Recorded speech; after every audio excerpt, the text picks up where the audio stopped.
Oh, that would be perfect, actually, genuinely. And then she would have good reason to not like Batman, because he's, let's follow the meme.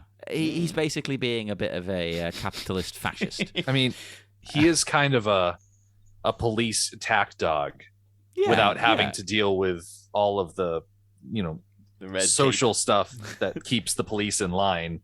Yeah, like the people who complain that the police should just be allowed to do their job and arrest anybody they want at any time for any reason.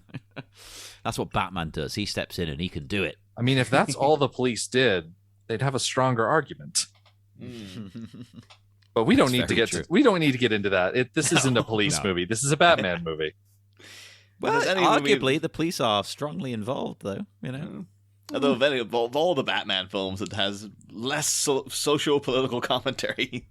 Batman and the Royals, he's just trying to stop a guy with a freeze gun. This one, he's not the we can discuss all the ins and outs of him, but it feels like the least appropriate with this movie, where it's like crazy plant lady is showing up. But her whole thing is environmentalism, so that's political. Yeah. Everything's political. The personal is political. When you really boil it down, Arnold Schwarzenegger as Mr. Freeze wants to cure an incurable disease. Poison Ivy wants to save the earth by propagating plant life. And we are rooting for the capitalist who assaults people on the street.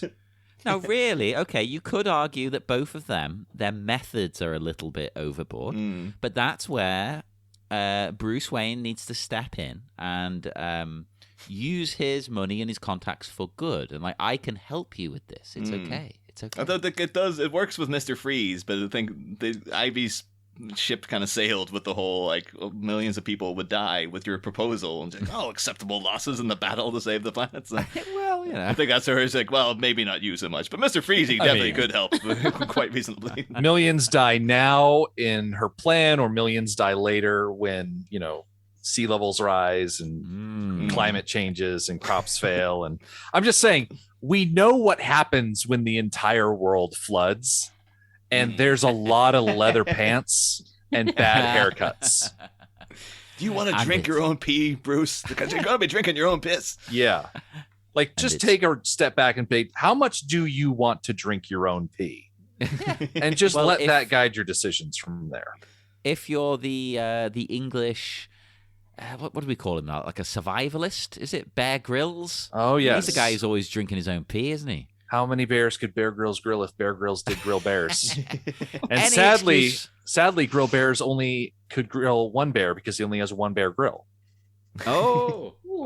Yeah. You know the answer to this. Yes. He was on our local radio station, and I called in and asked the question, and that's the answer he gave. Really? What? Oh, wow. Oh my God! What the hell? I didn't know that. Yeah. He came prepared, which should surprise nobody. That's his whole shtick. Yeah, being prepared, isn't it? It's a shame that wasn't during the H2O minutes at a time season, because you could have been like, okay, so this peeing and the drinking your own pee thing in Waterworld, how's that going to work, Bear? Didn't he once squeeze water out of elephant dung as well to drink? Yeah, I think so. He had a piece of cheesecloth or something like that. Yeah, and he got in trouble here actually, because I'm sure in one of them didn't he cut the head off a snake and drink its blood? I'm sure he did. When in Rome, specials on, as they say. Raising Satan was just oh no, this is unrelated to survival stuff. This is just me getting into the occult, of course. I've got to Google it. Let's see. You're so here I am stuck in the jungle, and I'm going to cut this snake's head off and draw a pentagram with the blood, and I'm going to summon up some supplies so I don't freeze tonight. If you could all chant this at the same time as me, I think I might be slightly less hungry. So I'm going to summon a demon. He's going to get me out of this situation. Here we go. No, hang on. Wait, this is going to take more Googling. He drank his own urine out of a dead snake. Nature's straw. Yeah, I think the snake was the bottle. This is not just getting into Bear, what were you doing out there? I don't even know anymore, man. I was out there for 6 weeks by myself. I had to do something. Oh my God. Oh, and he ate a raw snake. So there's two. So he's Solid Snake from Metal Gear Solid 3, Snake Eater. Mm-hmm. Oh my goodness. So, the whole pee drinking thing just always makes me think of Black Books, though. I think at one point Bill Bailey's talking about oh yeah, if you're ever stuck in the nature, you can drink your own pee, and you can eat the bees and stuff. And they're like, what do the bees taste like? It's like, oh, I don't know. You don't really think about it when you're quaffing down pints of your own piss. Yeah.